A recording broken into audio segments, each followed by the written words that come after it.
Hello everyone, my name's Ashley, and life took a tough turn when I was just 10. My dad had been sick for a while, but I didn't really understand what was going on until he was gone for good. One day he was there, and the next day there was just an empty seat at the dinner table. It didn't take long for my mom to fill that empty space. 2 months later, she brought home Mark. I guess she felt lonely and needed someone fast. Mark moved in like he owned the place, and it was clear he didn't want me around. Ashley, this is Mark. Mark, this is my daughter, Ashley. Mom introduced us the day he moved in. Mark looked at me coldly, like he'd rather be anywhere else. Hi, I managed to say, feeling shy but trying to be polite. Mark just nodded, not even smiling. He turned to Mom. Sandra, can we talk about the living arrangements? I remember feeling a chill as they walked away, his hand on her shoulder. It didn't take long before I started feeling like an outsider in my own home. Mark had rules for everything and was always on my case. Don't leave your stuff in the living room, eat faster, don't make too much noise. It was non-stop. Mom just went along with whatever Mark said, her eyes looking empty or maybe just tired. One evening at dinner, things boiled over. I accidentally knocked over a glass of water, and it spilled toward Mark. Clumsy kid. Can't you do anything right?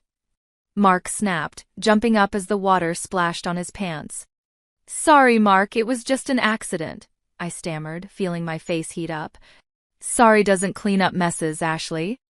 Be more careful, he scolded, his voice louder than it needed to be. Mom just sat there quietly, dabbing her mouth with a napkin, not saying anything. I looked at her, hoping she would say something, anything to stand up for me, but she stayed silent. I heard them arguing in their room. Mark's voice was loud and harsh. Sandra, that kid of yours needs to shape up. I'm not going to live in chaos just because you're used to it. Mom's reply was soft, but I could catch bits of it. Mark, please, she's just a child. She's still adjusting. Adjusting? It's been months. I'm telling you, if things don't change. I didn't hear the rest, but I didn't need to. The message was clear. Mark wanted me out of the way, and Mom wasn't fighting too hard against it. The next few months were just as hard. Mark's complaints were a daily thing, and Mom's silence grew heavier. I was walking on eggshells, trying not to make a sound, trying to disappear if I could. But you can't disappear in your own home, can you? Even a 10-year-old knows that much. Life at home got more complicated when Mom told us she was expecting. Mark already had a hard time tolerating me, and the news didn't exactly make him happy. He was silent for a long minute before he spoke, and when he did, his words were cold. Well, that's just great, Sandra. Just what we needed, he said, his tone dripping with sarcasm. Mom managed to smile, but it was a weak one. It's a blessing, Mark. You'll see, a fresh start for us. I felt a mix of excitement and dread. A little brother or sister seemed like a dream, someone new to connect with, but with Mark's mood swings, I wasn't so sure. The months flew by, and the baby finally arrived. It was a girl, and they named her Amanda. I was thrilled. She was so tiny, and when I first saw her, all wrapped up in her pink blanket, my heart melted. I thought having Amanda around might make things better, maybe even make Mark soften up a bit. Holding Amanda felt magical. She was so small, her tiny fingers grasping at nothing. Hey there, Amanda. I'm your big sister, Ashley. I'm going to take good care of you, I whispered, silently promising to be there for her no matter what. But the magic didn't last. Bringing Amanda home changed things again. Mark became fussier than ever, especially about money. One night, about a week after Amanda came home, I overheard him talking to Mom in the kitchen. His voice was harsh, louder than it needed to be. More expenses, Sandra, diapers, formula, who knows what else. And what about Ashley? She's not even mine, and I'm paying for her too. Mom's voice was a quiet murmur. Mark, please, she's just a child. We can manage. Things will settle down. It's not just about managing, Sandra. It's about priorities. We need to think about our family now, our real family. I knew what that meant. I wasn't real family. The sting of those words hit me hard. I slid down the wall by my door, hugging my knees, trying not to cry. The final straw came when Mark sat us down in the living room one evening, his face serious, and he avoided looking at me. Sandra, we need to think about the future. Ashley's getting older and expenses are piling up. Maybe it's time she went to live with her Aunt Julie. Felt like a punch in the gut, being sent away just like that. Mom finally spoke, looking at me with sad eyes. Ashley, honey, it might not be so bad. Aunt Julie has a nice house and you'll be well taken care of. But Mom, I don't want to go. I want to stay here with you and Amanda. The room went silent. Mark's next words were cold and final. It's decided then. I'll call Julie in the morning. Moving in with Aunt Julie was like stepping into a different world. Her house was big, clean, and always silent, too silent for comfort. The first day I arrived, she laid down her rules like we were negotiating a peace treaty after a long war. You'll follow my rules under my roof, Ashley. No nonsense, no mess, no back talk, she declared as she led me through the hall to what would be my room. The room was plain, with bare walls and a single bed in the corner. It felt nothing like home. I nodded, too tired and upset to argue. Homework right after school, chores before dinner, and lights out by 8. I won't tolerate any laziness or sloppiness, you hear? Aunt Julie continued, her voice firm. Yes, Aunt Julie, I whispered. Speak up when you're spoken to. I don't want any mumbling here, she snapped. I quickly corrected my tone. Yes, Aunt Julie, I understand. The days that followed blended into each other, each as strict and unforgiving as the last. Aunt Julie was tough, tougher than anyone I'd ever known. She had a way of making simple conversations feel like interrogations.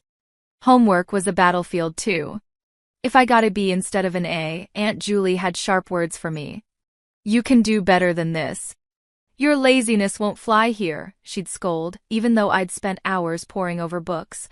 The worst part was how she reminded me of my mom's decision to send me away. If I dared to talk back or ask for less criticism, she'd retort sharply. No wonder your mom sent you here. You need discipline, you obviously weren't getting it. Those words hurt. They always did. They made me feel unwanted, unloved, like I didn't belong anywhere. I was just another problem Mom solved by sending me away. Days turned into weeks, and weeks into months. I learned to keep my head down, do what I was told, and only speak when necessary. Aunt Julie had no patience for tears or complaints, and I didn't have the energy left to fight. It's for your own good, she'd often say after scolding me harshly, as if her sharp words were supposed to make me into someone better. I wasn't sure who that better person was supposed to be. All I knew was that I was getting really good at being alone, at being quiet, and at not being a problem, because in Aunt Julie's house, not being a problem was the best thing you could be. Living with Aunt Julie was suffocating, and I found myself missing my mom more each day, even though I knew she'd let me go without much of a fight. One afternoon, the feeling of missing her got too strong to ignore. Aunt Julie was out, probably at her bridge club, and I knew I had at least a couple of hours before she'd be back. Her phone was always left on the kitchen counter, charging next to the fruit bowl. It seemed like my only link back to my old life. I hesitated for a minute before I picked it up. Dialing my mom's number was like muscle memory. I hadn't forgotten it, and maybe I never would. My heart raced as I heard the phone ring once, twice, then I heard her voice. Hello. Mom, it's me, Ashley. There was a pause, a breath maybe, then, Ashley, why are you calling? I swallowed hard, my throat tight. I just wanted to hear your voice. Another pause, longer this time, then she spoke, cold and hard. You shouldn't have called. But Mom. Ashley, listen to me. You need to stop this. I can't have you calling me. But why? I miss you, Mom. I miss home. When can I come back? Her voice was flat, emotionless, like she was discussing the weather. You can't. That's done. Don't call here anymore. I couldn't believe what I was hearing. Mom, please just don't marry him. There's nothing here for you.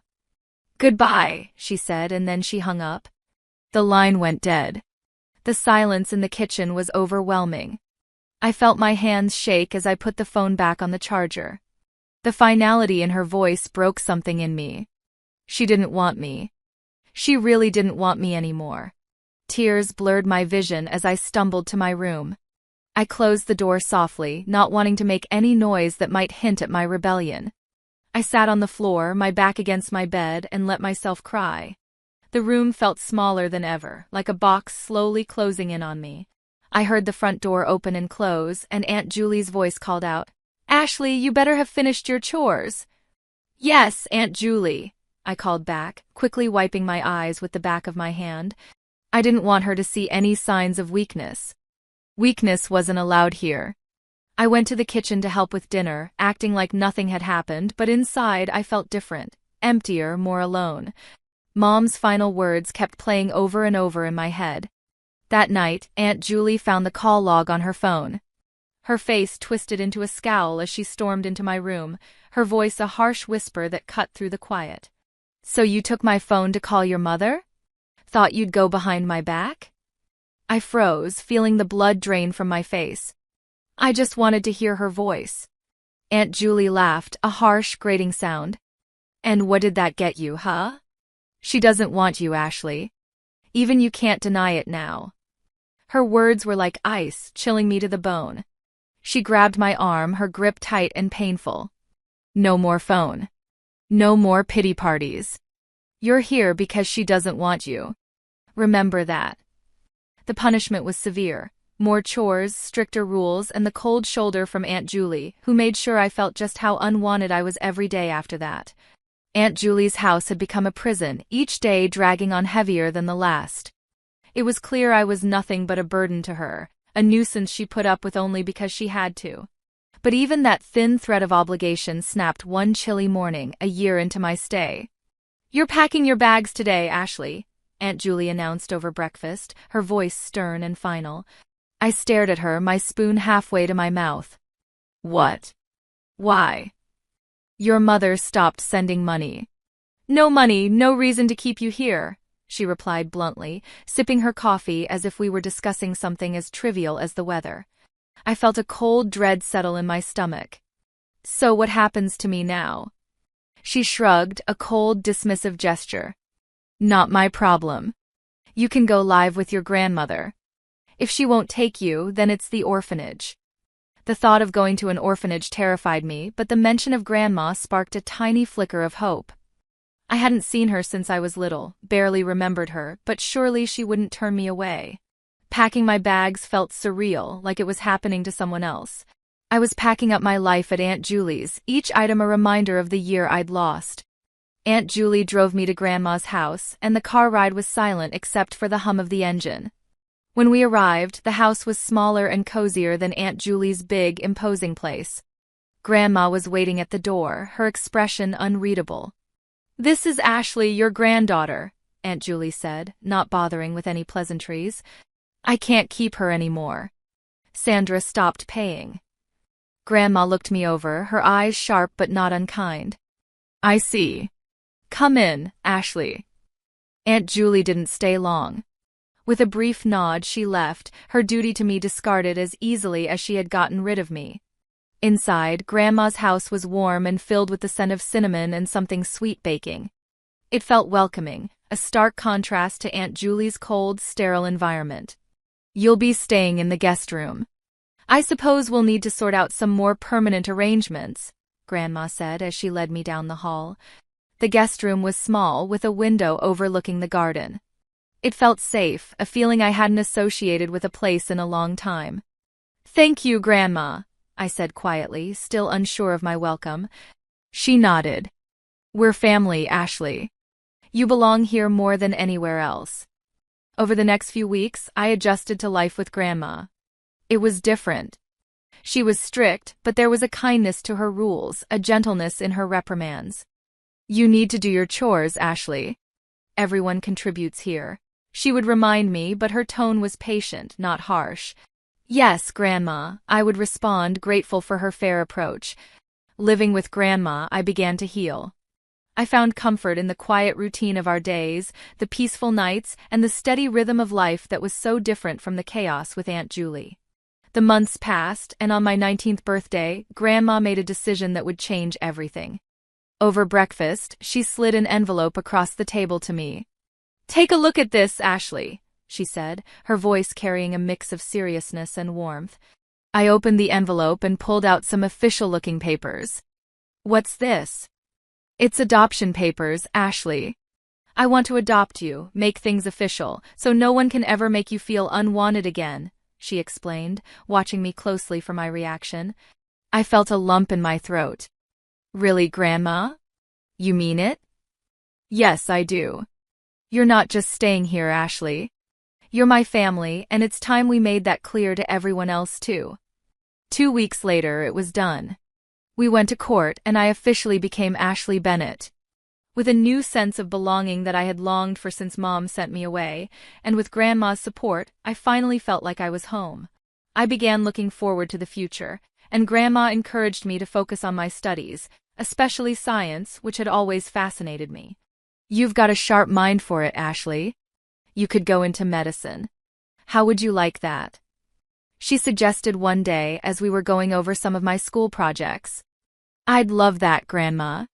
I want to help people, I replied, the idea starting to take root. Then it's settled. We'll get you into a good college program. I'll support you every step of the way, she declared with determination. True to her word, Grandma was there for me throughout my high school years. She tutored me in math and science, using her old-school methods that were strict but effective. You need to understand the basics, Ashley. You can't skip the foundation, she'd insist whenever I struggled with complex problems. I graduated with top marks, thanks to her unwavering support. Grandma then helped me navigate the daunting college application process. When I got accepted into a medical college with a partial scholarship, she was as proud as if she'd received the acceptance herself. We'll manage the finances.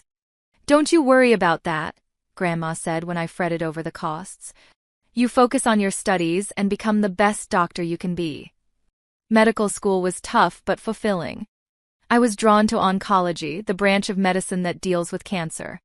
It was hard, both emotionally and intellectually, but it felt right, like I was exactly where I needed to be. I completed my degree, then my internship, and finally my residency, each step a milestone that Grandma celebrated. You're making a real difference, Ashley. I'm so proud of you, she'd say, her eyes shining with pride. By the time I turned 35, I was fully established in my career as an oncologist. My life was busy but fulfilling, filled with long hours at the hospital and the satisfaction of knowing I was making a difference. Through it all, Grandma was my anchor, always there to listen and offer advice on tough days. But life, as it often does, threw another curveball my way. Grandma's health, which had been declining, took a sudden turn for the worse. It was swift and unexpected, the kind of decline that leaves you scrambling to catch your breath. I remember coming home one evening, tired after a particularly tough day at the hospital.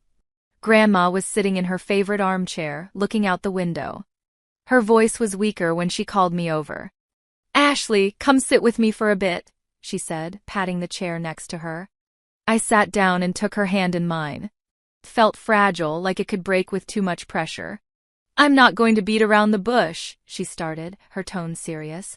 The doctors say there's not much time left. We need to talk about practical things. A lump formed in my throat, and my eyes filled with tears. Grandma, please. She squeezed my hand, her grip still strong.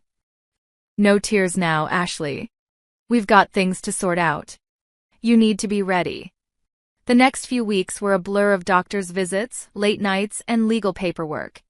Grandma wanted to make sure everything was in order for me, that there would be no complications with her estate or her wishes. When the end came, it was peaceful. Grandma passed away in her sleep at home, just as she had wanted. The emptiness left by her passing was overwhelming, and the silence in the house felt too heavy to bear at times. Planning the funeral was hard. I went through her address book, calling relatives and friends. The responses were polite, some even warm, but it became clear that not many would make the effort to come. My heart ached not just for the loss of Grandma, but for the loneliness of this farewell. The funeral day was quiet, the chapel more empty than full. I stood there, feeling oddly detached as the priest spoke about life, loss, and legacy. It didn't take long after the funeral for the past I thought I had left behind to come knocking at my door. My mother, stepfather, and their daughter, who was now 21 years old, showed up unexpectedly. My mother didn't waste any time. Ashley, you need to share the inheritance your grandmother left you, she demanded, her tone entitled. I stared at them, disbelief mixing with anger. You left me, remember? 21 years ago, you decided I was too much of a burden. My mother's face twisted into a sneer. Ungrateful girl. Now you're a rich doctor with an inheritance. You owe us. I laughed, the sound bitter. Grandma adopted me legally. You mean nothing to me now.